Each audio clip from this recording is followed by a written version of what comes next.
আমাদের দেশের লোক নামাজে কখন মসজিদে ঢুকে জানেন? যখন তাকবীর শুরু হয়, আল্লাহু আকবার আল্লাহু আকবার আল্লাহু আকবার আশহাদু আল্লা ইলাহা ইল্লাল্লাহ আশহাদু, তখন ঢুকছে ছুটে উজু করে,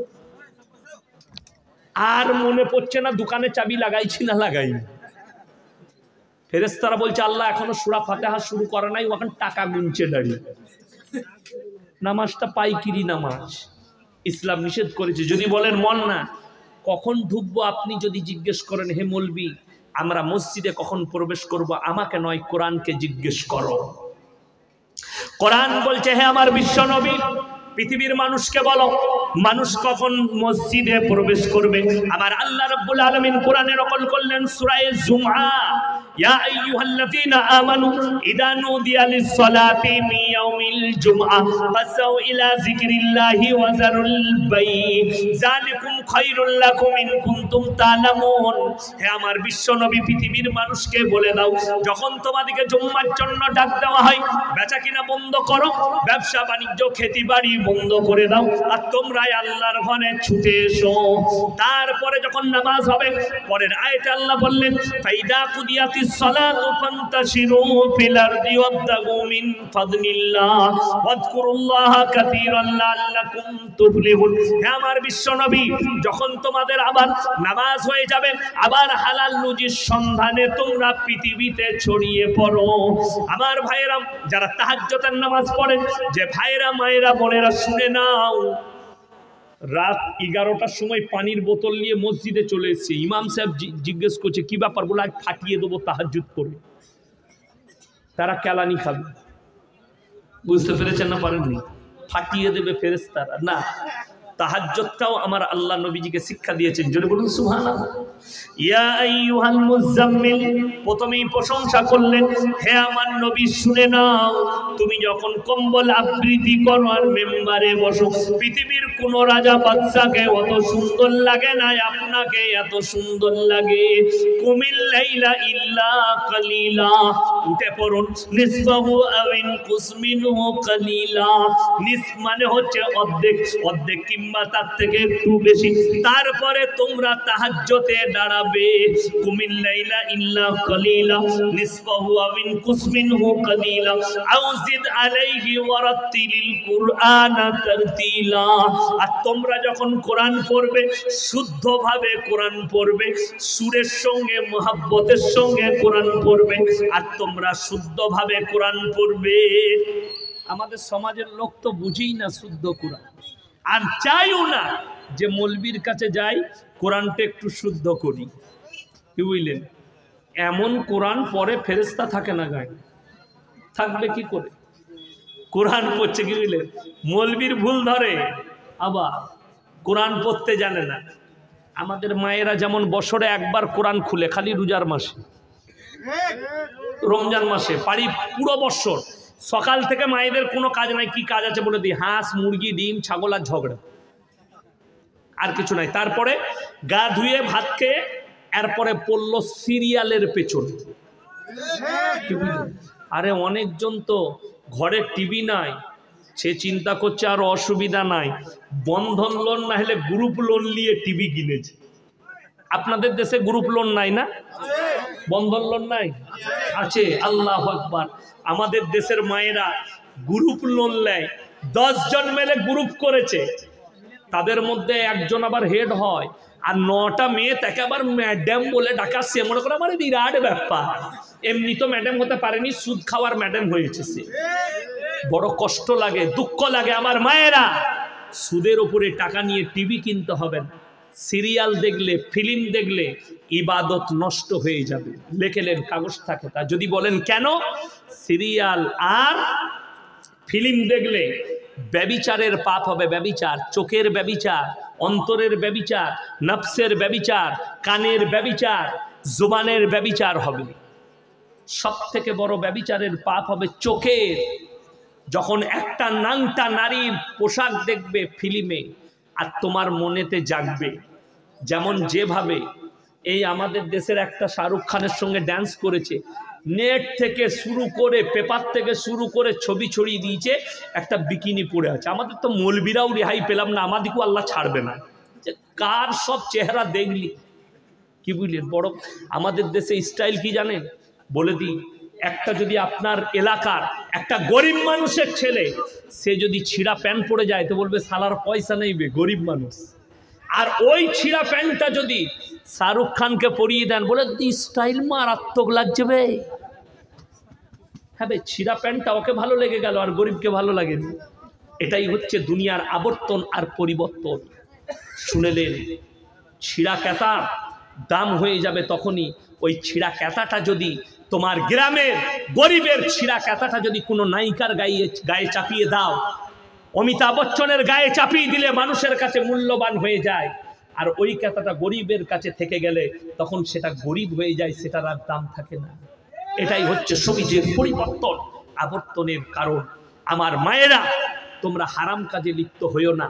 নামাজটাকে নামাজের মতো পড়ো, ইবাদতের মতো পড়ো, যেন পরকালে শান্তি পাও নামাজের জন্যে। ফাইন্নাহু ইয়ারাক। তোমরা যখন কোরআন পড়বে, শুনেলেন, যারা বাড়িতে বরকত চান তাবিজে নয়, মায়ের দিকে বলবো নামাজ পড়ো। বুখারী শরীফের রওয়ায়েতে আছে, যারা দিনের পথে থাকবে, আল্লাহর রাস্তায় থাকবে, মৃত্যুকাল পর্যন্ত আল্লাহ তাদেরকে ইজ্জতের রুজি দান করবেন। জোরে বলুন সুবহানাল্লাহ।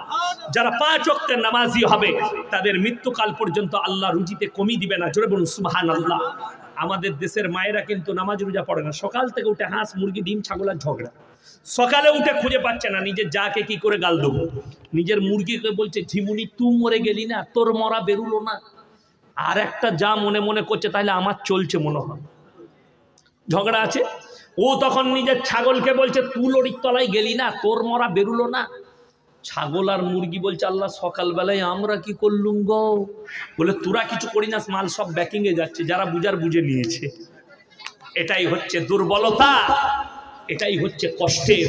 আমার মায়েরা শোনো, যে বাড়িতে কোরআন তেলাওয়াত হয় আল্লাহর রহমত সেই বাড়িতে বর্ষিত হয়। জোরে বলুন সুবহানাল্লাহ। আল্লাহ রহমত বর্ষিত করে যে বাড়িতে কোরআনের তেলাওয়াত হয়, যে বাড়িতে নামাজ হয়। বিসমিল্লাহ। আমাদের সমাজের অনেক লোক বুঝে না, ছেলের জন্য খেলনা কিনে অনেক বাড়িতে দেখবেন পুতুল রাখা আছে, আছে না? না। অনেকজন নিজের আর নিজের বইয়ের ছবি টাঙিয়ে রেখেছে। যে বাড়িতে জানদারের ছবি থাকবে সেই বাড়িতে রহমতের ফেরেশতা প্রবেশ করবে না। যে বাড়িতে মূর্তি থাকবে, পুতুল, তারপরে কুকুরের পুতুল, যে কোনো পুতুল, এই ধরনের জানদারের ছবি থাকবে, জানদারের মাল থাকবে, তারপরে মূরত থাকবে, সেই বাড়িতে রহমতের ফেরেশতা প্রবেশ করবে না। আমাদের দেশে জানেন আল্লাহর কি কৃপা? আল্লাহর কৃপা বলবো, বোম্বেতে গেলে দেখতে পাবেন, কলকাতায় গেলে দেখতে পাবেন, হাই রোডের ওপরে যদি জঙ্গিপুরে দাঁড়িয়ে থাকেন দেখতে পাবেন। আমাদের দেশে বড় লোক কোটিপতি গাড়ি চালায় আর তার কুকুর পেছনে বসে থাকে। কুকুর মালিক আর কুকুর, বুঝতে পেরেছেন না পারেননি? অনেকজন বলে হাম মোহাব্বত করতে। আমাদের দেশে মিডিয়ারা, কদিন দেখছিলাম আমাদের দেশের প্রধানমন্ত্রীজি অস্ট্রেলিয়া থেকে 3টা চিতাবাঘ এনেছে। আনেনি? 3টে না 4টা? 8টা এনেছে। ছেড়েছে জঙ্গলে, কোথাও ছেড়েছে। আর মিডিয়াওয়ালারা সেই চিতাগুলোর পাছার পেছনে পেছনে ছুটে বেড়াচ্ছিল ক্যামেরা নিয়ে। সে কোথায় হাঁটছে, কোথায় খাচ্ছে, কোথায় মুতছে, দেখাচ্ছে এ দেখিয়ে মোদিজি কিতনা মোহাব্বত করতে हैं। আর এই কুত্তা মিডিয়াগুলো তখন ঘুমিয়ে গেছিল। হাজার হাজার শ্রমিক দিল্লি বোম্বাই থেকে বাংলা বিহারের শ্রমিকরা লকডাউনে পায়ে হেঁটে এসছে। আমাদের দেশের প্রধানমন্ত্রীজি মোদিজি তখন মানুষের প্রতি মহব্বত হয় নাই, যে জানোয়ারের প্রতি মহব্বত করে আর মানুষকে মহব্বত করে না। এখানেই বুঝে নাও তিনি নাটক করছেন না মহব্বত দেখাচ্ছেন। আমি কারোর বিরুদ্ধে নয়, বড় কষ্ট লাগে, দুঃখ লাগে যারা বাংলার স্বপ্ন দেখছো। ভারতের যে অন্ধভক্তরা বলছে মুসলমানদিকে পাকিস্তানে পাঠাবো, দেশ ছাড়া করব, যারা अखंड भारत চাইছেন, আমি দাওয়াত দিচ্ছি पाकिस्तान को भी हमारे देश में बुला लो, बांग्लादेश को भी बुला लो, अफगानिस्तान को भी बुला लो। हम तो चाहते हैं अखंड भारत, तुम नहीं चाहती, हम चाहते हैं अखंड भारत। पाकिस्तान भी आ जावे, बांग्लादेश भी आ जावे, अफगानिस्तान भी आ जावे, श्रीलंका भी आ जावे, यही तो हम चाहते हैं। लेकिन दुख तो ये बात है, बड़ो कष्ट लगे। एकजन हिंदू भाई दारुण सुंदर कथा बोलेছে যে जिस देश में 80 करोड़ हिंदू, भारते कत आछे 80 कोटी, 80 কোটি হিন্দু আছে আর 30 থেকে 40 কোটি মুসলমান, তারা বলছে 20 কোটি। যাই হোক, আমরা 20 কোটি ধরেলেন, 80 কোটি হিন্দু ভাই আছে। দেশের প্রধানমন্ত্রী হিন্দু, দেশের স্বরাষ্ট্রমন্ত্রী হিন্দু, প্রত্যেকটা রাজ্যের মুখ্যমন্ত্রী হিন্দু, तारपरों भारतेर हिंदू बोलचे हिंदू खतरे में है। उससे अच्छा भाई कोई मुसलमान को प्रधानमंत्री बना दो, कम से कम 20 करोड़ मुसलमान तो खतरे पे आ जाए। कमपक्षे एक मुसलमान के करे दे, कमपक्षे 20 कोटी मुसलमान विपदे पड़ो, तोरा बेঁচে যাবি विपद থেকে। बड़ कष्टेर विषय एटा नय। अंध भक्तरा शोनो, তোমাদের চোখেতে ধুলো ছিটিয়ে রাখা হয়েছে। যারা বলছে পাকিস্তান দেউলিয়া, শ্রীলঙ্কা দেউলিয়া, বাংলাদেশ দেউলিয়া হবে, তুমি ভারত কি বেঁচে আছে নি? ভারতও শেষ। অনেকজন আমাদের দেশের লোক মনে করে টাকায় সুখ আছে। যারা ভাবেন টাকায় সুখ আছে, তারা শ্রীলঙ্কার যে এমএলএ এমপি গুলোর আন্ডার প্যান্ট ছিঁড়ে মেরেছে তাদেরকে জিজ্ঞেস করো কত সুখ। যারা মনে করেন টাকায় সুখ আছে, তারা একবার জেলে গিয়ে খালি পার্থবাবুকে জিজ্ঞেস করে আসুন, পার্থদা কত ভালো লাগছে টাকায়, বুঝতে পারবে টাকার সুখটা। আমি ভাই রাজনৈতিক বক্তা নয়, আমি আপনাদেরকে বলছি আল্লাহর কসম, আপনি ডাল আলু খান, শাক ভাত খান, আপনার যদি হালাল থাকে তা আল্লাহর কসম রুজির মালিক হচ্ছেন সকলে বলুন কে? আল্লাহ রুজি মাপেন। এটা যাদের বিশ্বাস নাই তারা যদি বিশ্বাস করতে যান, সকালবেলায় জঙ্গিপুর বাজারে চলে যাবেন, সকালবেলায় লালগুলা টাউনে যাবেন, 100টা বড় লোক, 100টা কোটিপতি, 100টা লাখপতি আন্ডার প্যান্ট পরে ছুটে সকালবেলায় টাউনে।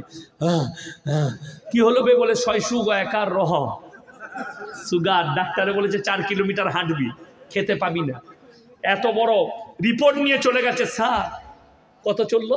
ওরে বাবারে 420 সুগার খালি পেটে। স্যার ফদ্দ দেন, কি কি খাবো? বলে দাঁড়া লিয়াই লেখছে।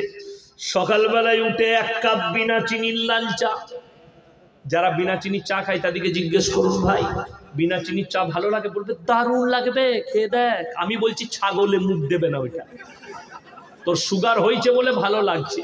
বিনা চিনির চা কখনো ভালো লাগে? ওটা ফেরে পড়ে ভালো লাগছে। তারপরে কি খাবো স্যার? বললে 1 মুঠো সাদা চিড়ে ভাজা খাবি, নাইলে 2টো ক্রিম কেকার বিস্কুট, কুঁড়োর মতন। ক্রিম কেকার বিস্কুট আর কুঁড়ো 2টো সমান, এইটা খাবি। স্যার একটা দেশি মুরগির ডিম সিদ্ধ, বলে ছুতে পাবি না। তারপরে কি খাবো স্যার? বললে বেলা 12টার সময় ভাত খাবি। কতটা? বললে 1 কাপ মাপা চালের ভাত, শুধু 50 গ্রাম চালের ভাত খাবি। তার সঙ্গে কি খাবো? গরুর মাংস, বলে ছুতে পাবি না। মুরগি বললে ধারে পাশে যাবি না। খাসি বললে স্বপনে ভাববি না। কি খাবো স্যার? বলে খালি করেলা ভাজি আর ভিন্ডি সিদ্ধ খাবো। আপনি খোঁজলেন যারা বড় বড় বিড়ি ফ্যাক্টরির মালিক আছে, কোটিপতি, তাদেরকে গিয়ে আমার বয়ানটা শোনাবেন। রাতের বেলায় পুরা রুটি আর করেলা ভাজি খায়। কি বুঝলেন? বড় লোক কোটিপতি, তারা জিজ্ঞেস করে আসুন জঙ্গিপুরে যতগুলো বিড়ি ফ্যাক্টরির মালিক আছে, রাতের বেলায় কি খায়? সুসা, নাহলে মুড়ি, নাহলে পুরা রুটি আর করেলা ভাজি। আর যে রিক্সা চালায়, যে বিড়ির লরিটা লোড করে, যে বিড়িটা চাপায়, যে আপনার ধানের বস্তাটা চাপায়, সে হোটেলে বসে বলছে 1 প্লেট কিমা, 1 প্লেট কাবাব, 1 প্লেট ভুনা, মুচুরি, আবার চলে গেল। রুজির মালিক সকলে বলুন কে? আল্লাহ। কোরআন শুনেলেন, मरियम के जकारिया बोलছেন क्वाला या मरियम अन्ना लकी हादा। ओगो मरियम, ভালো মন্দ, আখরোট, মুনাক্কা, কাজু কিশমিশ, পেস্তা বাদাম কোথা থেকে পাচ্ছ? মরিয়ম বললেন ক্বালাত ওয়া মিন ইনদিল্লাহ ইন্নাল্লাহা ইয়ারযুকু মান ইয়াশাউ বিগাইরি হিসাব। আল্লাহ যাকে ভালোবাসেন, আল্লাহ যাকে পছন্দ করেন, তাকে বেসুমার রিজক দান করেন। কোথা থেকে দেব, কেমন করে দেব, আমি আল্লাহ ছাড়া পৃথিবীর কেউ জানে না। সবাই আল্লাহর উপরে ভরসা রাখবো, সকলে জোরে বলুন ইনশাআল্লাহ। ভালো মন্দ, কল্যাণ অকল্যাণের মালিক হচ্ছেন আল্লাহ। আল্লাহ আমাদের সকলকে কবুল করুক। আজকে মাইকটা নিয়ে আসুন। আল্লাহ আজকের জালসাকে কবুল করুক, আজকের প্রোগ্রামকে কবুল করুক। আপনারা আমার জন্য দোয়া করবেন, আমি আপনাদের জন্য দোয়া দিয়ে যাচ্ছি। আমিন। ওয়া আখিরু দাওয়ানা আনিল হামদুলিল্লাহি রাব্বিল আলামিন।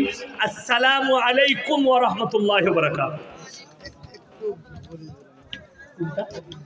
শুনেন, এই দেখেন, কেউ চলে যাবেন না, আপনারা দেখতে পাচ্ছেন।